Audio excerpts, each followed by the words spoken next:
चांगल्या लोकांबरोबर नेहमी वाईट का घडते? नमस्कार मित्रांनो, आपल्याला अनेकदा प्रश्न पडतो की मी कोणाचेही वाईट करत नाही, नेहमी चांगल्या गोष्टीच करतो, तरीही माझ्यासोबतच वाईट का घडते? तर दुसरीकडे वाईट कर्म करणारे लोक मजेत आणि सुखात जगताना दिसतात.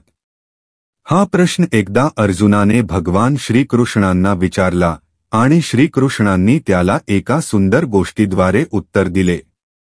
चला तर आपणही ती गोष्ट ऐकूया आणि समजून घेऊया की चांगल्या लोकांसोबत वाईट का घडते. एका गावात रामदास नावाचा एक व्यापारी राहत होता. तो अत्यंत धार्मिक, प्रामाणिक आणि सत्यनिष्ठ होता. त्याच्या जीवनाचा दिनक्रम ठरलेला होता. रोज सकाळी स्नान करून मंदिरात जाणे, पूजाअर्चा करणे, गरिबांना मदत करणे आणि प्रामाणिकपणे आपला व्यवसाय करणे. त्याच गावात रघु नावाचा एक चोर राहत होता. तो दुष्ट प्रवृत्तीचा होता. दुसऱ्यांना त्रास देणे, फसवणूक करणे आणि चोरी करणे हेच त्याचे काम होते. एके दिवशी त्या गावात मुसळधार पाऊस पडत होता. सगळीकडे चिखल झाला होता आणि लोक घराबाहेर पडत नव्हते. ही संधी साधून चोर मंदिरात गेला आणि तिथली दानपेटी फोडून सर्व पैसे चोरले. पुजाऱ्याला काही कळायच्या आत तो निघून गेला. थोड्या वेळाने पाऊस थांबला आणि रोजच्या सवयीप्रमाणे रामदास मंदिरात गेला. तो देवदर्शन करत असतानाच पुजारी मंदिरात आला. दानपेटी फुटलेली पाहून तो जोरात ओरडला. लोक गोळा झाले आणि संशयाने रामदासला दोष देऊ लागले. त्याने किती सांगितले की तो निर्दोष आहे, पण कोणीही त्याचे ऐकले नाही. अपमानित होऊन तो तिथून निघाला. रस्त्यात जात असताना अचानक एका बैलगाडीने त्याला धडक दिली.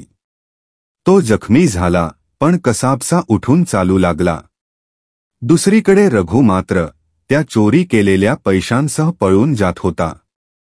त्याला वाटेत आणखी एक पैशांचे गाठोडे सापडले. तो खुश झाला आणि म्हणाला, आजचा दिवस तर फारच चांगला आहे. मंदिरातून पैसे मिळाले आणि आता अजून धन मिळाले. रामदासच्या कानावर ही गोष्ट पडली. त्याच्या मनात विचार आला, मी प्रामाणिक राहिलो तरीही माझ्या वाट्याला दुःख, अपमान आणि वेदना आल्या आणि हा चोर मात्र मजेत आहे. त्याच्या मनात देवाविषयी संदेह निर्माण झाला. तो घरी गेला आणि संतापाने सर्व देवाच्या मूर्ती आणि फोटो काढून टाकले. काही वर्षांनंतर रामदास आणि रघु दोघांचाही मृत्यू झाला. यमराज त्यांना न्याय देण्यासाठी समोर आले.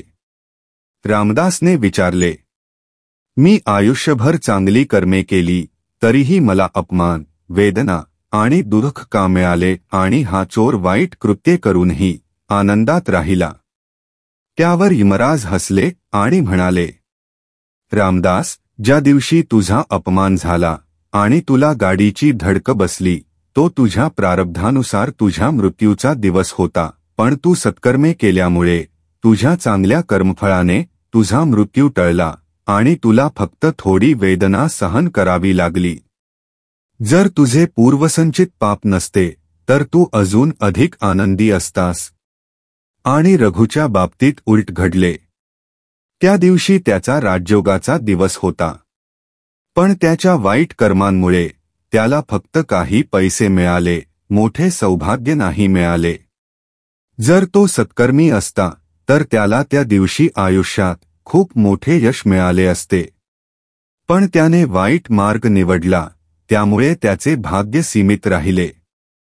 यमराजांचे उत्तर ऐकून रामदासला सत्याची जाणीव झाली. तो देवावरील विश्वास पुनर्स्थापित करून देवाचे आभार मानू लागला. श्रीकृष्ण म्हणतात, आपण केलेल्या चांगल्या किंवा वाईट कर्मांचे फळ आपल्याला मिळतेच. भगवंत आपल्याला कोणत्या स्वरूपात काय देतील हे आपण ठरवू शकत नाही. जर तुम्ही चांगले कार्य करत असाल आणि तरीही संकटात असाल तर हे समजून घ्या की भगवंताने तुमच्यावरील मोठे संकट टाळले आहे आणि तुम्हाला लहान दुःखातून बाहेर काढले आहे.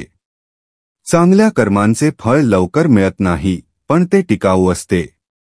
वाईट कर्मांचे फळ त्वरित मिळू शकते, पण ते तात्पुरते असते आणि भविष्यात मोठे दुःख निर्माण करू शकते. भगवंत कधीच आपल्या भक्तांची साथ सोडत नाही, फक्त कधी कधी आपल्याला कठीण प्रसंगातून शिकायला लावतात. संकट आल्यास देवाने साथ सोडली असे समजू नये. तो आपल्यावर मोठी कृपा करत असतो.